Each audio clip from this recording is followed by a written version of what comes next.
All right, should we get to the starters then? Yeah, let's get to the starters. So without much discussion, Jason Tatum, Giannis Antetokounmpo, Joel Embiid, the three best players in the conference, they're all in. We're not even going to talk about those guys. Yeah, they're just the easy. They should be the three guys that are starting in the front court. Can I just say one Tatum stat that I was surprised by? He's averaging 1.23 points per possession on post-ups this year. Like, he's always been a decent post-up player, like good post-up player. I really think like this is Jason Tatum's year. Like I think so much of him right now. I wonder, like, sometimes I do wonder, man, with the Celtics, because I feel like there's been this whole thing like don't break up the Jays, but like, is there a world where maybe Jason Tatum's even better playing without Jaylen Brown? Well, I mean, I don't think it's about Jaylen Brown, but like when the Derek White acquisition became what it is, and the way that the NBA has like transformed over the last couple of years, I think that there might be a point where it just makes more sense for the Celtics to get bigger. And I don't think that's definitely not during the season, but I think that may end up playing into Jaylen Brown's future as a Celtic. I don't know how you feel about that. I feel like they're sticking with him, especially with that contract. But anyway, the big thing with the East are the guard slots. There are 6 guards for 2 starting spots, and obviously, therefore, all going to make the bench. We have Tyrese Haliburton, Donovan Mitchell, Trae Young, Tyrese Maxey, Jalen Brunson, and Damian Lillard. 6 amazing guards who can only occupy 2 spots. Your first starting guard in the East. My first starting guard in the East is Tyrese Haliburton. Same. And honestly, it wasn't even that close, really. I think like there's been so much talk over really like our whole lifetime that like the like pure point guard is dying, and like if there's ever been a revitalization of the pure point guard, Tyrese Haliburton is it. Like 125 offensive rating when he's on the court is just like absolutely insane. Yeah, so they dropped from the number 1 offense to the number 20 offense when he's not playing. Yeah, that's a huge drop. So crazy. Yeah, with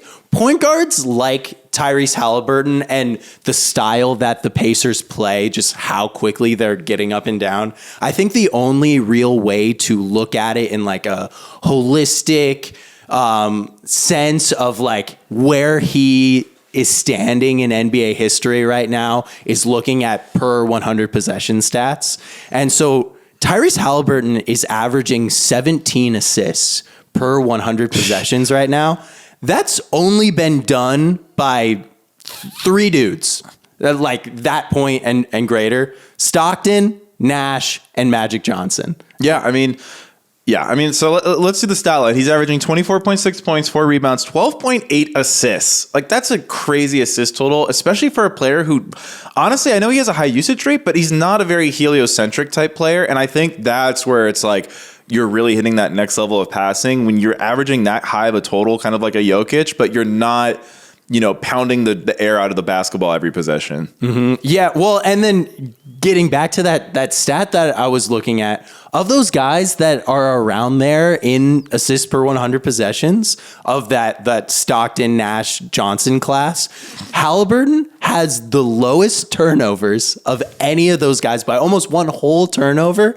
And he has the highest points per game by like 7. He's averaging 24 points a game. Like the way that he is affecting what the Pacers do on offense, play in and play out, like it's just super rarefied air. And like, not even to mention, I think he should be rewarded for like getting the Pacers where they went in the in-season tournament, even though it's been a little rough since then.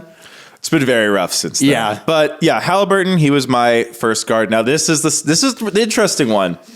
Who did you have in your second guard spot?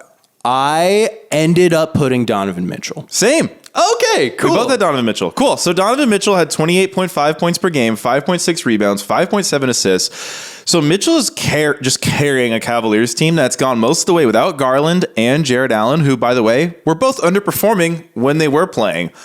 So Cleveland's like a +5 with him, a -5 without him. And one thing that I've realized with Mitchell that I've kind of like hated about the narrative around him is there's been this narrative ever since he got to Cleveland that it's like Mitchell's doing nothing to elevate, Mobley's game or Garland's game. Can I flip it on its head?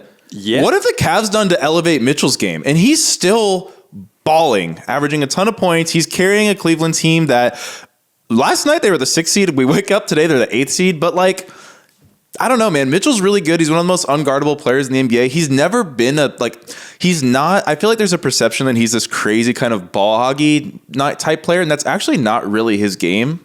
Yeah, I mean, I think so much credit needs to be given to him for keeping the Cavs afloat during this time where they're missing Garland, they're missing Mobley. Like, those are 2 of the 3 best players on their team. And really, they've looked about as good as they've looked as at any part of the season.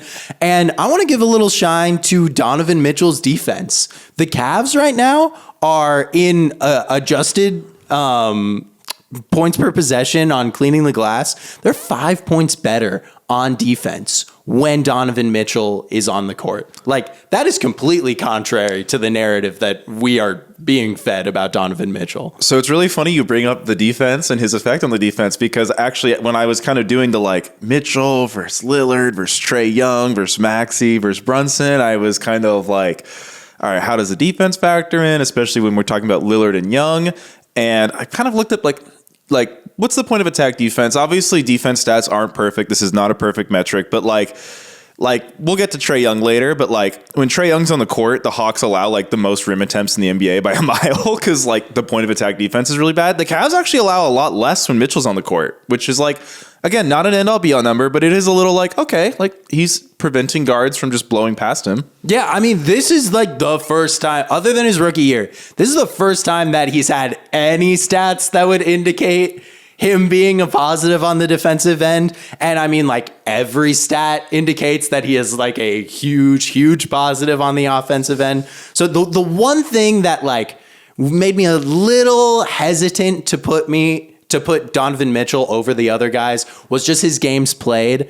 I think going forward, if he misses any chunk of time before the All-Star game, then I might have to push him down below the other guys. But as it stands right now, I think there's a pretty clear Donovan Mitchell case. Yeah, we both had Mitchell. I guess. Can I ask you one thing? Yeah.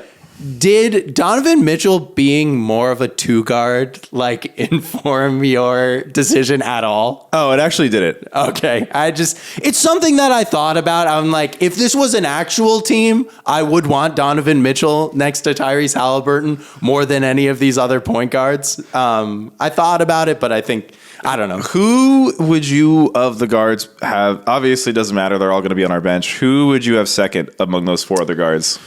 I'll tell you, there was a time yesterday when I was doing this where I put Lillard there. There was a time where I put Trae Young there. Trae Young's stats are like just so gaudy right now.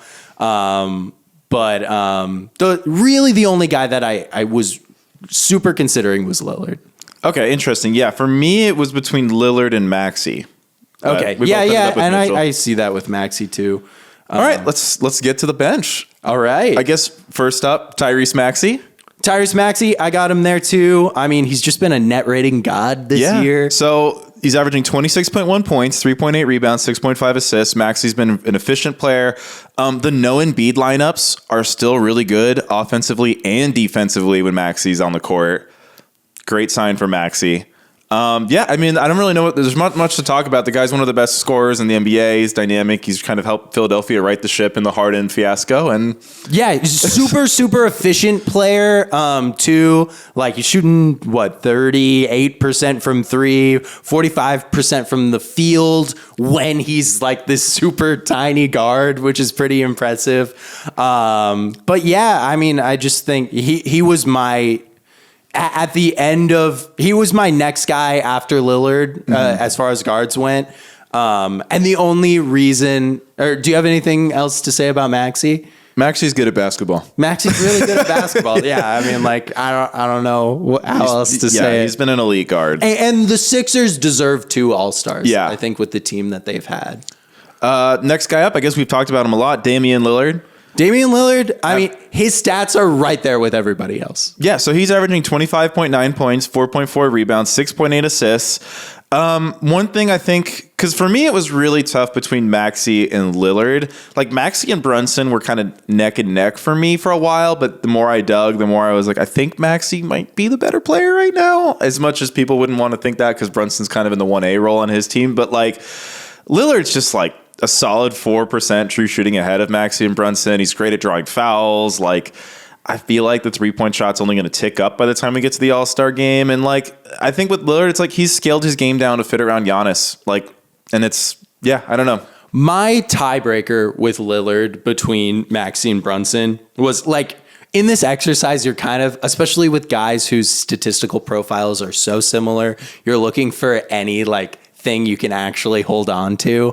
And it was the clutch time stuff. Like he has been so like plus 62 in 66 minutes in the clutch this season, raw plus minus. Like if Damian Lillard wasn't that guy this year, we would be talking about the Bucks in a completely different way because the Bucks wouldn't be battling it out for the best record in the NBA, which that's where they are right now. And I think that's worth something. Yeah, no, I had Lillard a little bit ahead of Maxey as well. I feel like he's just a better player right now. Like I don't really know how else to say it. Like I'd rather have Damian Lillard. Right?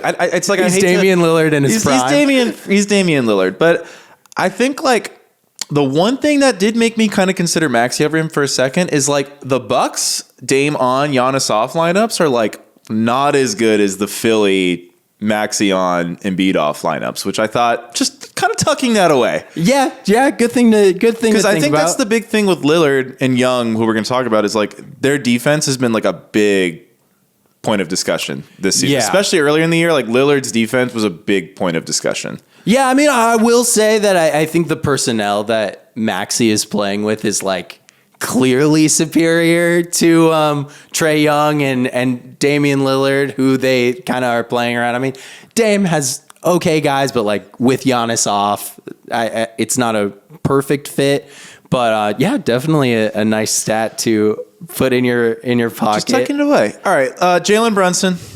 Jalen Brunson, yeah, he was one of my wild cards. I mean, let's go over the stats real quick. He's got 25.9 points, 4 rebounds, 6 assists, and the big Brunson stat is 44.7% from 3. Yeah, that is insane. I'm thinking that's probably went down since we did that exercise because yesterday against the Timberwolves, he could not buy a 3-point shot. But, I mean, he's been the story of the Knicks. You know, he's been the heartbeat. Brunson's amazing. It kind of blows my mind how well Brunson is able to, like, efficiently score from the mid-range with his, like, small size. But, like, he's probably one of the best players in the league at using his body to, like, carve out space. Like, yeah, I mean, it's really impressive what Brunson's done. He's definitely kind of, like... I mean, now that the way Randall's playing, I feel like it'd be kind of unfair to say he's carrying the Knicks. But I feel like Brunson has been this, like, consistent force that has propelled like the Knicks offense to kind of like, you know, be that kind of team. Be what it is. And it's a top 10 offense in the league right now. Like the fact of the matter is without Jalen Brunson stirring the drink, this Knicks season would have kind of been a disaster. And that's why I felt the same way that you felt about the Heat with the Knicks. I just felt like I didn't know if the Knicks really deserved to have two All-Stars, and I was trying to pick between Julius Randle and Jalen Brunson, and it felt like Jalen Brunson was a little bit more vital to what this team was, identity-wise and like success-wise. So that's why. Really, at the end of the day, I ended up going with Jalen Brunson. Yeah, no, it's interesting. I feel like when I was making it, I was like, okay, this is like last year was the surprise. Because I feel like last year everyone was like, oh, Brunson's going to be an all-star. And then it was like, nope, Randall's the Knicks all-star. And everyone was like, what's going on? But I feel like this year we're going to right the ship. Brunson's getting his first all-star nod. All right, the last guard that we considered was Trae Young. He's averaging 28.3, 3 rebounds, and 11.3 assists. So numbers-wise, you're probably like, how is he not the guy we talked about, maybe not in the Mitchell spot, but at least the first guy we talked about, even though these guys were all technically tied. Patrick, for me, the reason why I didn't even really consider Trae Young for that starting spot is He's got the highest usage rate of all these guys by quite a bit. He's got a 36% usage rate. Opponents get to the rim basically best like a lot when Trae's on the court. He's just not a good defender. And like his brand of heliocentric basketball is like maybe my least favorite of any of these like Harden, Luka type guys. Yeah, I mean, and team success was a huge thing. Like I was racking my brain to try to like justify not having Trae Young on this team, and I could not justify it. So I had Trae Young on this team. But like they're 6 games under 500 this year. And like really with like their talent level of like their presumed talent level, they shouldn't be there. Like, and it's because of Trae Young on defense. Trae Young on offense is the reason why they're not Pistons level right now. But yeah, it would have just been completely unaddressed in history for a guy with this kind of production to not make the All-Star team. Yeah, he has to be an all-star. I mean, I think it's just with Trae Young, it's like there was a game I watched against the Heat, I want to say maybe last week or 2 weeks ago, where like their last like 8 possessions, I think Trae shot it like 7 times. And it's like when you become that predictable, you can put up these really good stats, but like ultimately like that's one of those weird things where why you see the team isn't performing very well. Because even if you're hitting some of those shots, like you need to make your offense more unpredictable than like Trae Young's going to gum in a Nekia or Capella's going to set a screen, or it's like a your turn, my turn with DeJounte. Like their offense is not fun to watch. No, I will say like good things about Trae. Trae's shooting much more efficiently than he ever has before. I feel like Trae's always gotten this pass for his efficiency of like, oh, well, he's like only taking logo shots. Like he shouldn't have that great of an efficiency, and so he's been a career 35% 3-point shooter. Yeah, I think that's what like not great. Has really frustrated me about Trae, because I think like early on everyone's like he's the next Curry, and it's like he's not Curry as a shooter, but like clearly the guy is a really, really good shooter, and like his efficiency is bad because of yes the logo shots, but just like the difficulty of shots. And I just feels like, man, like if you could get your usage rate down from 36 to like 30, which I know is like a kind of a steep drop, but like, and then play off the ball a bit more and like not just stand 4 feet behind the right wing every time you don't have the ball. Like that's the thing I don't like about his game. And talk about a guy who knows how to like navigate screens. Like if he could just commit to navigating off ball screens, he could make his life so easy. And like, I really think that it would be possible for if Trae Young was in the right situation where he was forced to play off ball a little more. Like, I think Trae Young's a guy that could average like 35 points a game. Like, he's that kind of scorer, but he makes his life so hard. Yeah, I don't think the best version of Trae Young is a 35 point per game guy. I think it is someone who's playing off of like a big man hub type player, which like Onyeka and Capella aren't quite. Like, Trae Young playing with like a Bam or a Draymond would be like pretty awesome. Yeah, it would. I mean, forget about offense, just having like some kind of like backline defense to protect him. And it's tough with Trae because like the thing with Lillard's defense is like there's not a lot of times I watch Lillard play defense where I'm like, he's not trying. Like Lillard just genuinely seems kind of bad at defense, off ball. He's older. On ball, like navigating screens. He's not good at it. But like Trae, like there's that like, okay, dude, are you trying? That I don't quite get with Lillard. Yeah. The other thing about his efficiency is like career high true shooting, career high effective field goal. Like he's an all-star. He's an all-star. That's why he's an all-star. Is like he's really like made it happen on the offensive end, but it hasn't translated to wins. Yep.